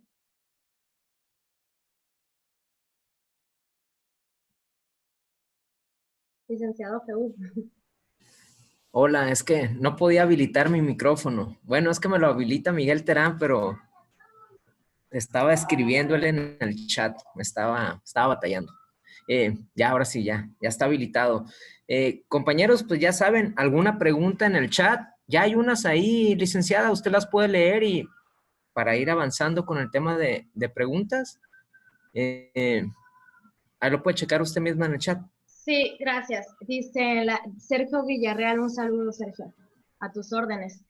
Dice, ¿se podría dar la calidad de víctimas a colectivos o asociaciones civiles que denunciaran un probable hecho de delito ecológico como puede ser la emanación de gases tóxicos, depredación de los mangles que alteren el equilibrio ecológico y que afecten a todos los ciudadanos? ¿O quién sería considerado como víctima de este tipo de delitos? Bueno, este tipo de delitos, al igual que los delitos contra la salud, obviamente quienes se ven afectados es toda la sociedad en general. Y el Código Penal para esta Baja California Sur nos remite a ciertos delitos que tengan que ver con materia de medio ambiente y obviamente, pues sí, ¿no? Subsiste que sean en el momento dado la calidad de víctimas. Said Barcas. Hola, Said. Sí, la Ley General de Víctimas prevé en un momento dado que pueden formar parte de la reparación del daño los honorarios de los asesores jurídicos privados. Así es. Sergio Villarreal, cuando se condena al sentenciado a la reparación del daño de manera genérica, no se violenta el derecho a las víctimas al dejar en estado de vulnerabilidad y dejar al juez de ejecución resolver sobre la reparación del daño cuando el juez de ejecución tiene funciones muy específicas. Considero que no, salvo que tenga mejor opinión la juez Trini, que es la juez de ejecución penal, porque existe un incidente que prevé la propia Ley Nacional de Ejecución Penal en cuanto a la reparación del daño. En un momento dado, el Ministerio Público podría promover el incidente y obviamente pues se vuelve a realizar con las mismas reglas del juicio a efecto de comprobar, ¿no? La reparación del daño. O sea, se ve en esa etapa. Tan es así que se está dejando a salvo los derechos de la víctima, que cuando el juez determina, el tribunal de enjuiciamiento determina una reparación de manera genérica, deja a salvo si, bueno, se iría en la otra instancia. Y no sé si hay alguna otra pregunta.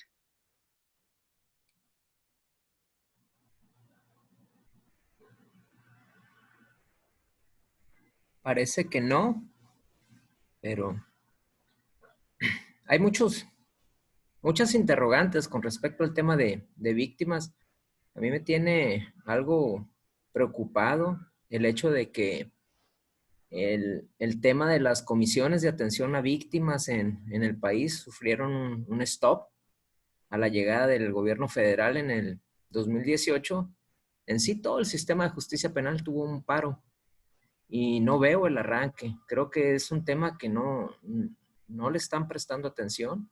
Es preocupante. Las entidades federativas, sinceramente, también nos está faltando promover más el tema de víctimas y no solo con la figura del asesor jurídico, porque pues bien lo mencionó la licenciada, esto va mucho más allá.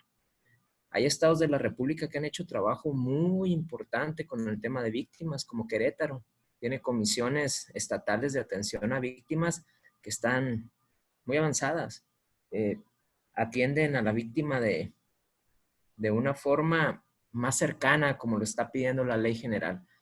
Y Baja California Sur tiene un reto importante en este tema. Los asesores jurídicos constantemente son capacitados, dependen de la Secretaría General de Gobierno, que es una de las figuras dentro de todo este engranaje de la atención a las víctimas. No solo es el asesor jurídico, tenemos que hacer mucho más, pero sinceramente va a ser muy complicado para el tema de víctimas, hablando de los fondos de reparación, hablando de en sí de las comisiones estatales. No se ve por dónde porque las llaves están cerradas, no hay presupuestos. Es muy complicado este tema.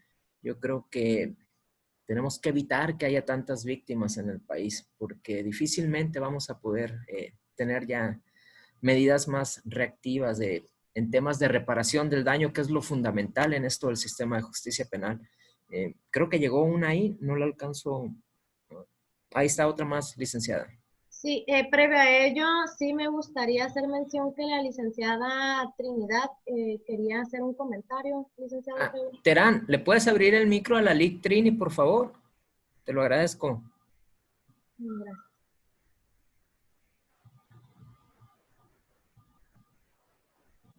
Buenas tardes, no sé si me escuchan. Sí. ¿Sí se escucha? Sí. Muy bien. Buenas tardes a todos. Pues nada más para hacer un comentario, licenciada Isabel Cruz del Toro, pues ya hemos trabajado, ¿verdad?, en ciertas audiencias, usted nos ha acompañado ahí en ejecución. Me da gusto saludarla y qué bueno que abordó este tema en esta tarde. Pues nada más quería hacer una aclaración respecto a la condena de manera genérica por el juez de proceso, o en este caso el juez de control, pues cuando hace la condena y deja, y pudiera dejar pues en la etapa de ejecución de sentencia la cuantificación de la reparación del daño. En este sentido, el artículo 406 del Código Nacional de Procedimientos Penales es muy claro. No siempre es que se puede dejar para que el juez de ejecución inicie algún incidente para cuantificar la reparación del daño. Dentro de los requisitos para ello es que la prueba para los efectos de la acreditación del daño se haya producido dentro del proceso y que no sea suficiente en ese momento para establecer la cuantía. Entonces el juez de ejecución lo que pudiera hacer nada más es la cuantificación, pero la prueba está producida en el proceso, no ante la etapa de ejecución. Pero se pueden presentar casos en el sentido de que, por ejemplo, en un homicidio o en unas lesiones, es más común en las lesiones, donde la persona se le dicta la sentencia condenatoria, se le condena al sentenciado pues al pago de reparación del daño, y puede suceder que la parte ofendida, en este caso pues la víctima, se encuentre pues todavía en un periodo de sufragar gastos para la curación de sus lesiones. En ese caso, esos nuevos gastos, pues sí se pudieran cuantificar ante el juez de ejecución y los medios de prueba ofrecerse ante el juez de ejecución. Pero no en el caso de los otros asuntos donde el propio artículo que mencioné establece como requisito esencial que la prueba se haya producido en el proceso y solo que haya quedado pendiente la cuantificación nada más, porque el propio Código Nacional establece que el ofrecimiento de la prueba para los efectos de la reparación del daño se va a realizar precisamente en el escrito de acusación y se va a desahogar en una audiencia especialmente para la reparación del daño y la individualización de la pena. Entonces, todo el medio de prueba en relación a la reparación del daño se debe de producir durante el proceso. Nada más quería hacer esa aclaración para que no haya confusión. Felicidades, licenciada. Saludos a todos. Muchas gracias. Bueno, pues muchísimas gracias a la juez Trinidad por su aportación, que obviamente pues es la erudita en la materia. Continuando con las preguntas, dice Juan Ángel Moreno Ojeda, hola, buenas tardes. En cuanto a los casos donde hay menores testigos e incluso víctimas de delitos, ¿de qué manera debe de actuar el juzgador y las autoridades que actúen dentro del caso para proteger la esfera emocional del menor y sobre todo no entorpecer su pleno desarrollo y disfrute de la niñez? Es decir, que aun cuando ya hubo un daño, el proceso no le deje más daños emocionales, etcétera. Bueno, pues tendríamos que atender, pues, en qué etapa del procedimiento estamos.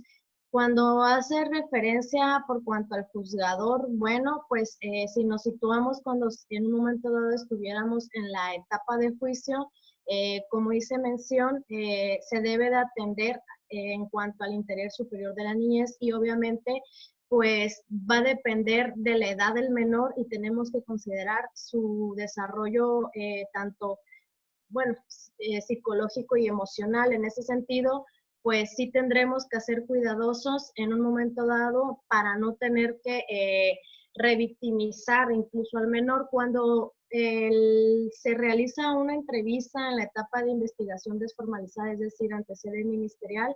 Usualmente, pues más bien, la regla es que tiene que estar acompañado por un psicólogo a efecto precisamente de que le esté brindando asistencia.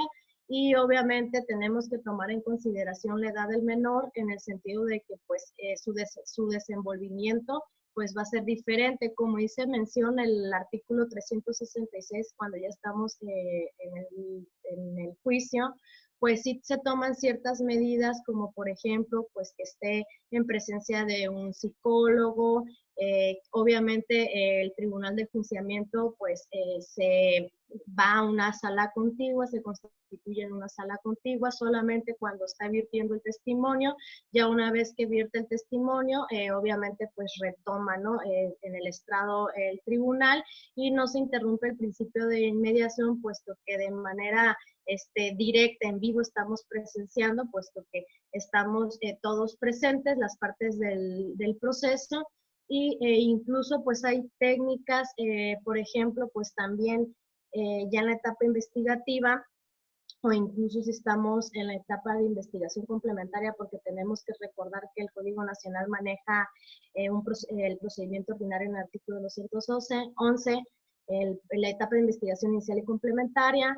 En la etapa de investigación inicial y complementaria, pues a su vez se divide en investigación inicial y complementaria. Al inicial nace a través de la denuncia querellosa equivalente hasta antes de la formulación de imputación. Cuando se realiza la formulación de imputación, ya estamos en la etapa de investigación complementaria hasta que se cierre el plazo de investigación. En ese sentido, pues obviamente tiene cierto tiempo el Ministerio Público o la asesoría jurídica para seguir recabando datos de prueba o de investigación. En un momento dado, pues ya no es necesario, por ejemplo, se utiliza la cámara Hexel, de ahí se puede sacar la información, incluso, por ejemplo, si se grabó en el momento por la psicóloga, que es lo ideal, y resulta que la defensoría también quisiera hacer interrogantes, entrevistar en esta etapa que estoy diciendo, ya sea en la investigación complementaria o cuando cierre antes de que se dé el descubrimiento probatorio, pudiera llegarse de esos videos. Obviamente tienen que estar previamente tomarse como antecedentes, deben de estar previamente registrados.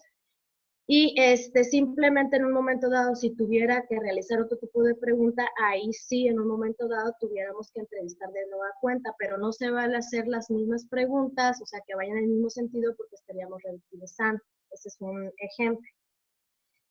Por ejemplo, incluso en un momento dado, si una persona adulta es víctima de un delito y presencia un menor y aparte tiene relación, pues no está obligado incluso en un momento dado a brindar ese atesto. Ahora, dice Beatriz Adriana Robles García, atendiendo a su experiencia, ¿en qué tipos de delitos son los que con más frecuencia se solicita la restitución como reparación del daño y desde qué momento tiene la víctima ofendido el derecho a solicitarla? Bueno, en este sentido, las medidas de restitución pues comprenden o se entiende viene siendo el que en un momento dado vuelvan a restituirse, vaya la redundancia, es decir, que vuelvan de alguna manera a acceder al goce de esos derechos, de ciertos objetos, bienes o propiedades que fueron despojadas y se van a entender como medidas de restitución según el artículo 61 de la Ley General de Víctimas, el restablecimiento de la libertad en caso de secuestro o desaparición forzada. Obviamente, pues por cuanto al delito de este tipo de índole, pues sí, o sea, si se llega en un momento dado a obtener el paradero de las víctimas de este tipo de delitos, pues estaría ante una medida de restitución. Restablecimiento de los derechos jurídicos, en un momento dado, por ejemplo, pues si fue víctima de daños por motivo de tránsito vehicular, pues que el derecho jurídico, el bien jurídico tutelado, pues sería el patrimonio. En un momento dado, pues se tiene que hacer periciales en materia de carrocería, en materia de mecánica, pues para ver a cuánto asciende el costo. Se realiza las periciales, tendríamos obviamente que saber cuánto va a ser la reparación en manera económica y bueno, de alguna manera se estaría restituyendo. En ese sentido, incluso pues hay ocasiones que si se realiza un acuerdo reparatorio, que esto opera en cualquier etapa del procedimiento hasta antes de la autoapertura, perdón, hasta antes, sí, de que se lleve a cabo la etapa intermedia, antes de que se celebre la etapa intermedia.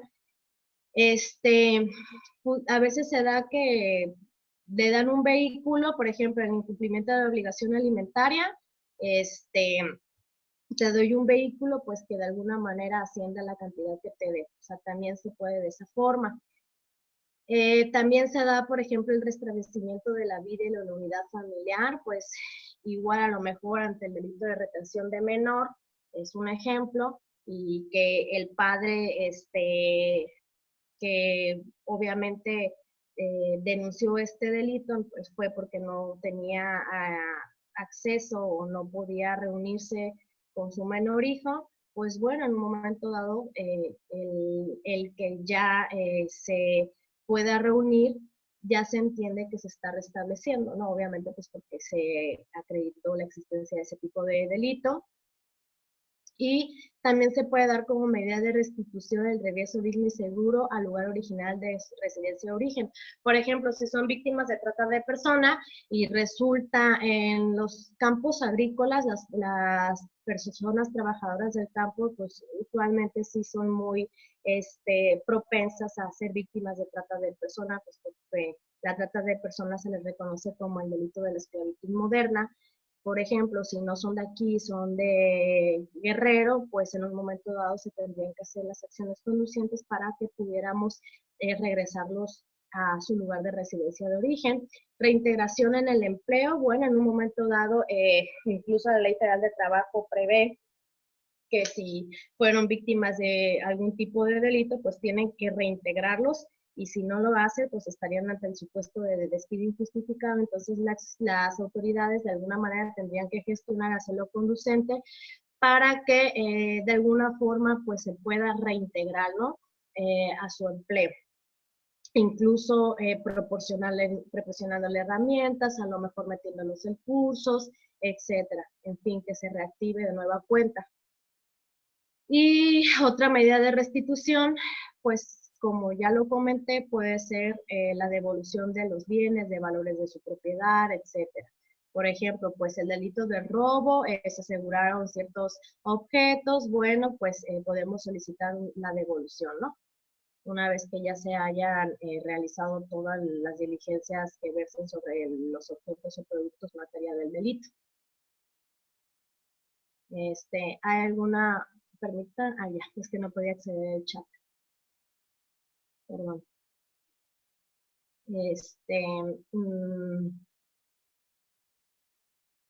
Pregunta Carballo Green, Carolina, California. Cuando el Estado a través de alguno de sus agentes incumple su...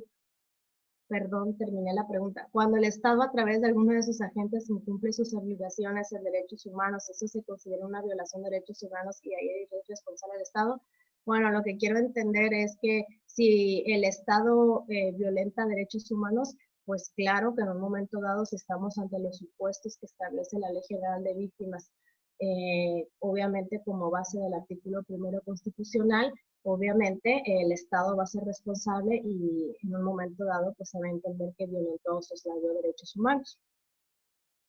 Y hay pues instancias jurisdiccionales y no jurisdiccionales que protegen los derechos humanos si pudiéramos acceder a ellos.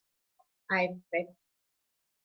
Otra pregunta, ¿qué medidas se pueden adoptar para evitar la violación de derechos y qué puede hacer el Estado y la autoridad jurisdiccional para evitar la violación de derechos humanos en relación al incumplimiento de una condena? Asimismo, en cuanto a la cuantificación de la reparación del daño de un delito simple o de los que no están catalogados como graves. A ver, voy a ir desmenuzando la pregunta, dice. ¿Qué medidas se pueden adoptar para evitar la violación de derechos humanos? Pues va a depender, ¿no? El término de derechos humanos es muy amplio, hay diferentes conceptos de derechos humanos. Por ejemplo, si estamos ante un supuesto en donde se denunció violencia familiar, se querelló a una persona por violencia familiar y obviamente pues establece que el tipo de violencia que ella ha sufrido es física aparte de psicológica. Y además establece que dentro de la violencia se da dentro del núcleo familiar y que ella vive en una propiedad con sus menores hijos. Bueno, pues en ese sentido, para evitar que se sigan violando los derechos humanos como medida preventiva o emergente, pues existen las medidas de protección. Las medidas de protección precisamente son para prevenir, como ya comenté esto en el artículo 137 del Código Nacional de Procedimientos Penales. El mismo articulado dice que en un momento dado, cuando se trate de violencia en relación al género, tendríamos que analizar también lo dispuesto en la Ley General de Acceso a las Mujeres a una Vida Libre de Violencia. Y ejemplo, ahí obviamente el Ministerio Público es quien impone las medidas de protección. En ciertos supuestos tiene que ratificarlas ante el juez de control. Esa audiencia se llama ratificación de medidas de protección. Son las fracciones primera y segunda. La primera habla sobre la prohibición de acercarse o comunicarse con la víctima o ofendido. La segunda habla sobre la limitación para asistir o acercarse al domicilio de la víctima o ofendido o lugar donde se encuentre. La tercera habla sobre la separación inmediata del domicilio. En ese sentido, atendiendo, por ejemplo, en la fracción tercera a la separación del domicilio, la Ley General de Acceso a las Mujeres a una Vida Libre de Violencia, en el capitulado que tiene que ver con las medidas emergentes, que precisamente son preventivas, señala que no es necesario para que se imponga este tipo de medidas que tenga que ver con la separación del domicilio, que la víctima acredite la propiedad o la posesión. En ese sentido, pues el juzgador tendría que en un momento dado la puede imponer y tratándose en relación a víctimas que son las mujeres, atendiendo esa ley, pues obviamente no es necesario que se acredite, incluso en un momento dado si se puede llevar a cabo la audiencia, aunque no, sí fue notificado de la medida de protección, le dicen imputado, pero a mí en sentido estricto es indiciado, porque imputado es a partir de que se formula la imputación y en esa etapa no se le ha formulado la imputación. Entonces, incluso pues como es una medida preventiva por la cuestión de que no eliminar o que en un momento dado ya no se permita la violación a derechos humanos, que se reconoce como derecho humano los derechos de las mujeres y que tienen derecho a una vida libre de violencia, pues estaríamos ante un supuesto como, por ejemplo, ¿no? Para evitar la violación a derechos humanos. Si nos situamos en la etapa de investigación complementaria que dijimos que era a partir de la formulación de imputación, después de que se formula la imputación, que es la comunicación que hace el Ministerio Público al imputado, es decir, de cuál es el hecho que se le viene atribuyendo, la clasificación jurídica preliminar, la naturaleza jurídica, quién viene el nombre de su acusador, el grado de intervención, Después de que se formule la imputación, el imputado tiene derecho a declarar o no declarar. Después de ello, pues el Ministerio Público solicita oportunidad para, en un momento dado, exponer los datos de prueba a efecto de que se vincule a proceso. Ya en el momento en que se vincula a proceso, porque se cumplió con los requisitos establecidos en el artículo 316 del Código Nacional de Procedimientos Penales, que establece el primero, pues que se haya formado la imputación; al segundo, que se le haya dado oportunidad de declarar. La fracción tercera del 316 establece que se hayan, que existieron indicios razonables que pudieron, que establecieron la probabilidad de que una persona cometió o participó el hecho que la ley señala como delito, y la cuarta fracción es que no exista algún excluyente del delito. Entonces, si se cumplió con los requisitos del artículo 316, pues el juez de control va a vincular a proceso. Después de que se vincula a proceso, pues en un momento dado se puede solicitar que se impongan medidas cautelares. Las medidas cautelares, su fin o su objetivo, de acuerdo al 153 del Código Nacional, pues es en un momento dado evitar que se sustraiga de la acción de la justicia, el que la víctima o el testigo no represente el imputado un peligro para ellos, y que no se obstaculice el proceso. En ese sentido, el 155 nos dice cuáles van a ser las medidas cautelares, el 156 nos dice que tienen que ser idóneas y proporcionales, es decir, atendiendo el hecho delictivo. No de default el juez de control va a imponer una medida cautelar, no de default el Ministerio Público tiene que solicitarla, precisamente por el principio de idoneidad y proporcionalidad y de mínima intervención. Ejemplo, si tiene arraigo, si tiene familia, si no corremos el riesgo de sustracción de la acción de la justicia, si ni siquiera vive por donde está la víctima, ni un testigo, pues bueno, no hay necesidad de imponer una medida cautelar, no es regla general. Pues obviamente el Ministerio Público tendrá que justificar. En ese sentido, pues las medidas cautelares son para cautelar en esos tres fines que acabo de hacer mención. Por eso te digo, depende en qué trate de ser lo más, abordar de una manera más amplia el procedimiento, en la cuestión de que me estás preguntando qué medidas adoptar para violar derechos, para evitar que se violen derechos humanos, ¿no? Obviamente, pues si corremos el riesgo, se impone el que, como medida cautelar, el que no se acerque al domicilio de la víctima o a los testigos, pues es precisamente para evitar a lo mejor que exista una violación al derecho de la integridad de la víctima o del testigo. Dice, bueno, ¿qué puede hacer el Estado? Ya di ejemplos. Y dice, ¿y qué puede hacer el Estado y la autoridad jurisdiccional para evitar la violación a derechos humanos en relación al cumplimiento de la condena? Pues obviamente, pues cuando existe una condena, pues tiene que dar el cumplimiento. Hay diferentes tipos. Por ejemplo, si estamos hablando de privativas de la libertad, pues tendrá que compurgar. En un momento tendríamos que atender si a lo mejor se puede sustituir la pena, si puede alcanzar un beneficio, pero obviamente pues tiene que estar todo conforme al procedimiento.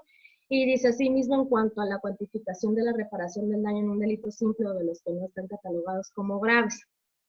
Bueno, no tiene nada que ver el que si son simples o que si son graves,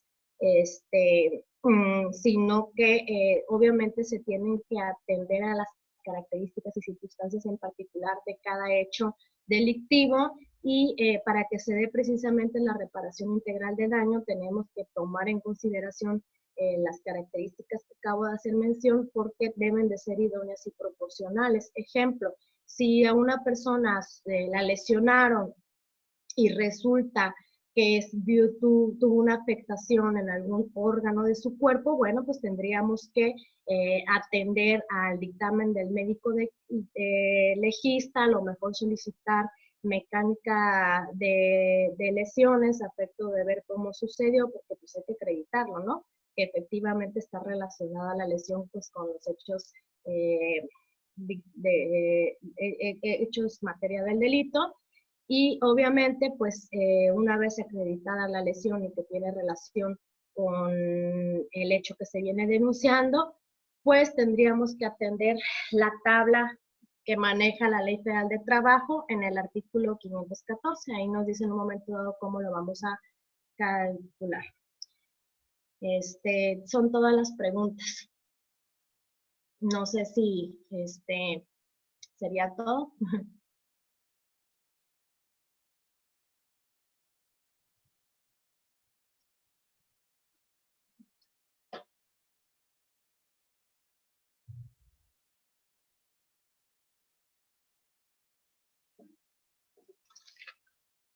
La verdad es que fue una pregunta muy amplia, Lixaí. Hay que hacer una conferencia para esa pregunta. No Sí. podía abrir el micro, es que lo controla Miguel Terán y es un poco tardado. Licenciada, muchísimas gracias. A Muchísimas usted. gracias por el apoyo. No será la única ocasión. Ya vimos que la posibilidad de seguir capacitándonos en línea, pues es una gran ventaja. Así que vamos a continuar invitándola. Claro, si usted tiene tiempo, que nos pueda apoyar. Hay mucho personal que está interesado en intervenir en este tipo de conferencias. Vamos a invitar a gente de la Procuraduría también, una gente de la Procuraduría aquí en el estado. Vamos a invitar a defensores públicos. Vamos a ir abordando temas diversos del sistema de justicia penal con operadores locales y también vamos a continuar invitando a gente de fuera, magistrados, jueces y demás expertos en el sistema de justicia penal. Fíjese que le hicimos una constancia, pero no la puedo abrir, pero le va a llegar a su correo. Quisiera Muchas gracias. agradecerle al nombre del gobierno del estado y la Universidad Autónoma de Baja California Sur el apoyo y toda la información que nos dio este día. La información de esta conferencia nos las va a hacer llegar la licenciada y como tenemos los correos de todos, se los vamos a hacer llegar. Y licenciada, pues si usted gusta, así como lo hizo el juez Castilla, dar su correo electrónico para cualquier pregunta que haya quedado pendiente, ya lo hagan en lo personal. Y pues ya no extender más porque a las 8 va a empezar otra transmisión y se nos van a empalmar. Muchas gracias a todos por su atención. Que estén muy bien. Nos vemos el próximo jueves. Licenciada Cruz del Toro, Muchas muchas gracias. gracias. Muchas felicidades y nos vemos pronto. Que estén bien. Buenas tardes. Hasta luego, buenas tardes. Adiós.